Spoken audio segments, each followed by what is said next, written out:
Assalamualaikum warahmatullahi wabarakatuh. Bagaimana kabarnya Ananda? Semoga anak-anak ibu semuanya dalam keadaan sehat ya. Pada kesempatan kali ini kita akan belajar tentang mata pelajaran seni budaya. Nah, kita akan masuk ke materi yakni konsep seni. Ada yang tahu apa itu seni? Seni dari segi bahasa itu dibedakan menjadi 3. Yang pertama, dari segi bahasa Sanskerta, seni itu berasal dari kata sani yang artinya persembahan, pemujaan, dan pelayanan. Semuanya berhubungan dalam upacara keagamaan. Yang kedua dari bahasa Belanda, yakni dari kata genie dan genius, yang artinya kemampuan luar biasa yang dibawa sejak lahir.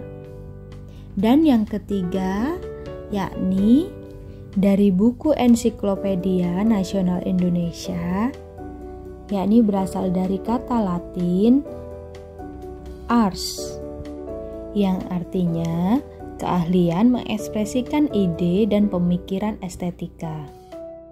Jadi dapat kita simpulkan, seni adalah sesuatu yang diciptakan oleh manusia yang mengandung unsur keindahan. Selanjutnya, menurut pendapat De Liangji, seni itu dibagi berdasarkan 5. Yang pertama, seni sebagai kemahiran atau skill. Seni dalam artinya yang paling besar adalah suatu kemahiran atau kemampuan. Batas ini memang benar untuk kata asalnya dalam bahasa Latin yakni ars, yaitu kemahiran. Yang kedua, seni sebagai kegiatan manusia atau human activity. Seni sebagai suatu kegiatan manusia untuk menciptakan suatu benda yang indah atau menyenangkan. Pengertian seni ini berbeda dengan craft atau kerajinan. Yang ketiga, seni sebagai karya seni atau creation. Karya seni adalah produk dari kegiatan manusia. Seni meliputi setiap benda yang dibuat oleh manusia. Yang keempat, seni sebagai seni indah atau fine art. Seni indah dinyatakan sebagai seni yang terutama berkaitan dengan pembuatan benda-benda dengan kepentingan estetis. Berbeda dari seni berguna atau seni terapan yang dibuat dengan maksud untuk memperoleh manfaat. Seni indah ini mencakup seni lukis, pahat, tari, musik, teater, film, dan lain-lain. Yang terakhir yakni seni sebagai penglihatan atau visual art. Menurut Eugene Jansen berpendapat bahwa seni sebagaimana paling umum digunakan dewasa ini yaitu dalam bidang kreativitas seni, yang bermaksud tata hubungan pertama-tama melalui mata. Bahasan selanjutnya yaitu teori seni. Dalam menciptakan seni terdapat 2 teori, yaitu yang pertama teori objektif dan yang kedua teori subjektif. Teori objektif yakni menyatakan bahwa keindahan itu adalah suatu kualitas dari benda. Sedangkan teori subjektif menyatakan bahwa keindahan itu adalah terciptanya nilai estetis yang merupakan kualitas yang telah melekat pada benda tersebut. Selanjutnya teori karya seni digolongkan dalam beberapa kelompok pemikiran sebagai berikut.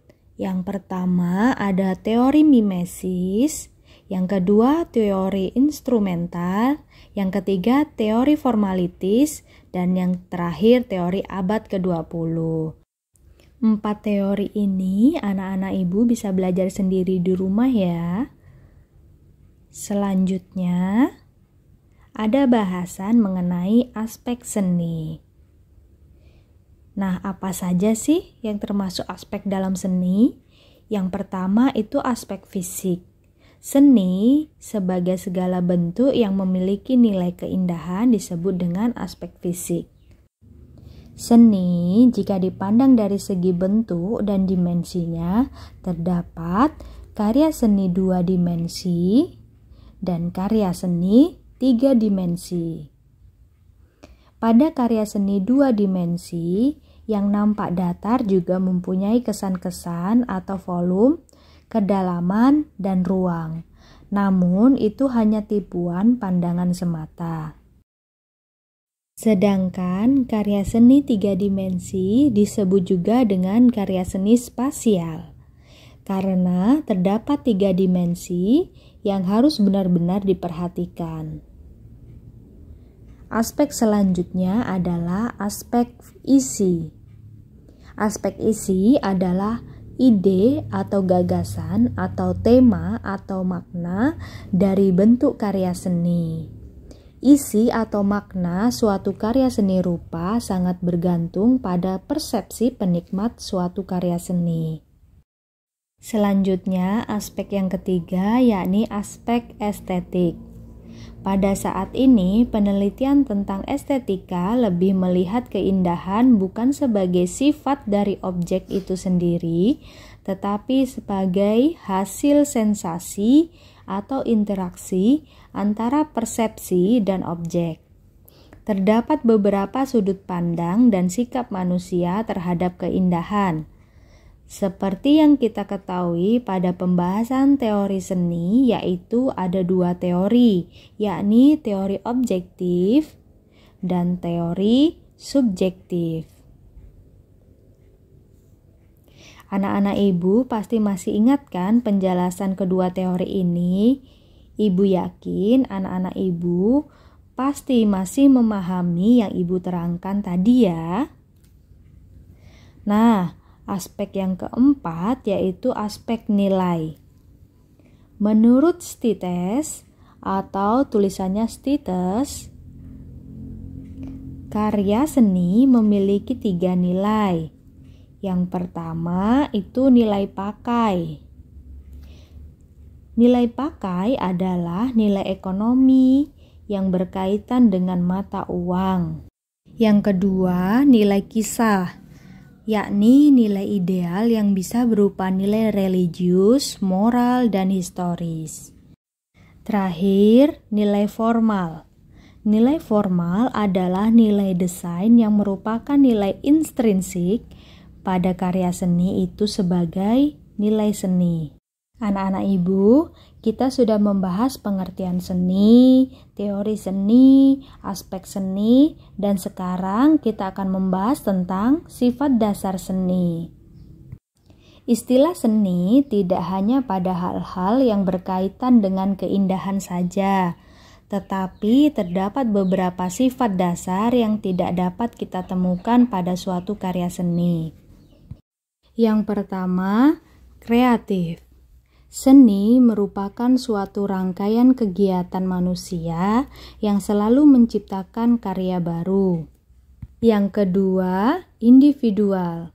Karya seni yang diciptakan oleh seorang seniman merupakan karya yang berciri personal, subjektif, dan individu. 3. Ekspresi. Dalam mengapresiasi dan menilai suatu karya seni harus memakai kriteria atau ukuran perasaan estetis. Seniman mengekspresikan perasaan estetisnya ke dalam karya seninya. Selanjutnya, penikmat seni atau apresiator menghayati, memahami, dan mengapresiasi karya tersebut dengan perasaannya. Yang keempat, abadi. Konsep karya seni yang dihasilkan oleh seorang seniman dan diapresiasi oleh masyarakat tidak dapat ditarik kembali atau terhapuskan oleh waktu. Yang terakhir, universal atau universal. Seni tidak dapat dipisahkan dari kehidupan masyarakat, sejak dari zaman prasejarah hingga zaman modern ini. Orang terus-menerus membuat sebuah karya seni dengan beragam fungsi dan wujudnya sesuai dengan perkembangan masyarakat. Nah, itu saja penjelasan dari Ibu hari ini. Di materi selanjutnya kita akan membahas jenis-jenis seni dan fungsi seni.